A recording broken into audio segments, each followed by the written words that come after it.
শেখ হাসিনার মামলার রায়ের তারিখ ঘিরে আওয়ামী লীগের কথিত লকডাউন ঘিরে জনমনে বাড়ছে শঙ্কা। ভীতি কাটাতে মাঠ পর্যায়ে নিরাপত্তা জোরদার করেছে পুলিশ। বিশেষ নিরাপত্তা ছক কষেছে ডিএমপিও। আর এই নাশকতা প্রতিহতের ঘোষণা দিয়ে বুধবার রাতে বিক্ষোভ মিছিল করেছে বিভিন্ন সংগঠন। এই সময় সন্ত্রাসীদের ধরে পুলিশে দেওয়ার আহ্বান জানান এনসিপি নেতা হাসনাত আব্দুল্লাহ।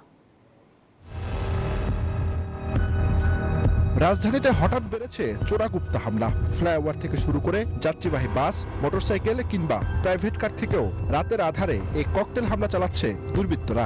13 নভেম্বর আওয়ামী লীগের অনলাইনে ডাকা কথিত লকডাউন কর্মসূচি ঘিরে জনমনে আছে উদ্বেগ, উৎকণ্ঠা। জ্বালা গাড়ির মধ্যে দিলে অনেক ক্ষয়ক্ষতি আমাদের গাড়ির, তারপরে আবার মনে করেন নিজের জীবনের নিরাপত্তা নাই। বাসে বসে আগুন ধরা এটা তো ঠিক না, এটা দিলে তো মানুষের ক্ষতি হবে। বৃহস্পতিবার শেখ হাসিনার মামলার রায়ের তারিখ ঘোষণাকে ঘিরে নিরাপত্তার চাদরে ট্রাইব্যুনাল এলাকা। পুলিশের পাশাপাশি মোতায়েন করা হয়েছে বিজিবি। শুধু এই এলাকা নয়, পুরো রাজধানী জুড়ে বাড়ানো হয়েছে নিরাপত্তা। বিভিন্ন পয়েন্টে বসানো হয়েছে চেকপোস্ট, তল্লাশি চালানো হচ্ছে সন্দেহভাজনদের। সাধারণ মানুষও কিছুটা আতঙ্কিত। গাড়ি ঘোড়া একটু কম দেখতেছি এবং জনসাধারণও খুব হালকা অনেক ফাঁকা লাগতেছে। এই পরিবর্তনটা দেখছিলাম, কিন্তু আমরা মনের মধ্যে যে আগের একটা ভয়, ভীতি, ওইটা আবার ফিরে আসবে এটা আমরা কখনো আশা করি নাই। গণহত্যা ও মানবতা বিরোধী মামলায় সাবেক প্রধানমন্ত্রী শেখ হাসিনার রায় ঘিরেই নাশকতা করে তা ভিডিও ছড়াচ্ছে আওয়ামী লীগের নেতাকর্মীরা। দেখতেছি বাস নেই, মানে মানুষ আতঙ্কিত হয়ে আছে, বাসের পরিমাণও কমে গেছে। এখন যাওয়া নিয়ে আমরা উদ্বিগ্ন হয়ে আছি যে কি করা যাবে। এখন আমাদের বের হতে হচ্ছে। এখন আমার বাসায় চাল নাই, ডাল নাই, এটার জন্য আমাদের দিনমজুরের মতন আমাদেরকে বেরোইতে হবে।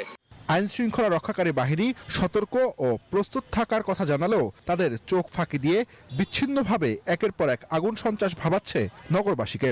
সতর্ক অবস্থানে আইন শৃঙ্খলা বাহিনী। 13 নভেম্বর তারা ঢাকায় একটা করা বা এরকম কিছু পরিকল্পনা করছে, এগুলো আমাদের নজরে এসেছে। আমরা আমাদের কার্যক্রম অব্যাহত রেখেছি।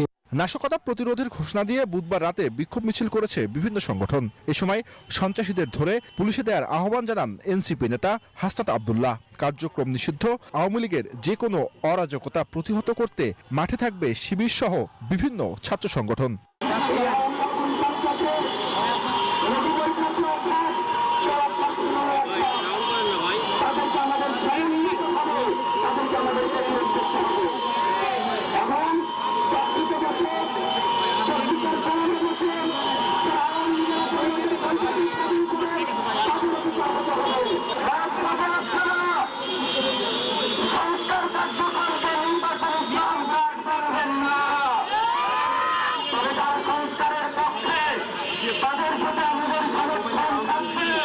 এছাড়া আওয়ামী লীগকে প্রতিহত করতে সকলকে ঐক্যবদ্ধ থাকার আহ্বানও জানান তারা। নিরাপত্তা চাদরে ঢাকা পুরো রাজধানী। মোতায়েন করা হয়েছে কয়েক হাজার পুলিশ ও বিজিবি সদস্য। আইন শৃঙ্খলা বাহিনী বলছে নগরবাসীকে সাথে নিয়েই মোকাবেলা করা হবে এই আগুন সন্ত্রাস। জুবায়ের সানি, নিউজ 24, ঢাকা।